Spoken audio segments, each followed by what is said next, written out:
Dear parents, your children or your child, your world, your kids, they will learn English, French, Russian, Spanish, or German, that's Dutch, by default, depending on your or your country of residence. Yeah, your kids will learn the official language by default. But for your native language, they need to learn it by design.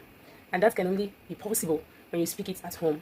Now, to make parents shy away from speaking their indigenous languages at home, probably because they think it will confuse the children or slow their progress. But tell you the truth, children are natural language learners. Yeah, over the years, 10 years plus, it's over a decade I started this journey of language tutoring, and I can tell you, I can say from experience and observation that children are natural language learners. Yeah, they can easily learn both their native language and the language of their environment. Yes. Now, take for instance, a mom who speaks French fluently, a dad who speaks German fluently, and then the environment probably might be English speaking country.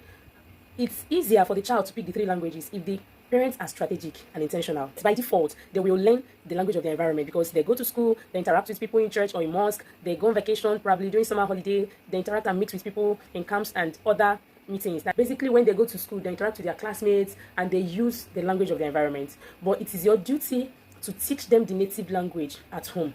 That's why they can't learn if you don't teach them. And also, speaking your mother tongue at home, that it builds identity in your child or your children, it builds confidence, it builds cultural connection. You want your children to know about the culture of your native language. Probably you are Igbo. You want them to know the culture, like Igbo cultures.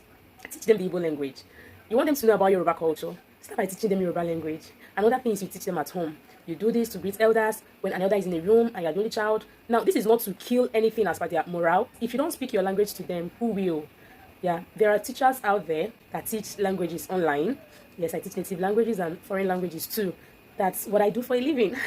And I don't just teach language. I build character in kids all over the world. I have students in different continents, and to the glory of God, I don't do it alone. I have other teachers God has blessed me with at NeuroLex Hub. Let's raise children who are not just global, but grounded in your culture, grounded in your language. Speak your language to them, pass it on, and you will be proud you did. Now imagine your child speak English fluently, speak your native language fluently, and speak any other foreign language fluently. That's why I'm here. I remain Chiamaka Uba, the CEO of NeuroLex Hub. You can check us out on our social media handles, on Instagram, on YouTube, which are still growing anyway. And you can also check us out on Google. My number is right there on the screen. Our email is also there to contact us. With us, the safety of your kids is guaranteed. I meet you again. I love you. Que mesia. Pispeta.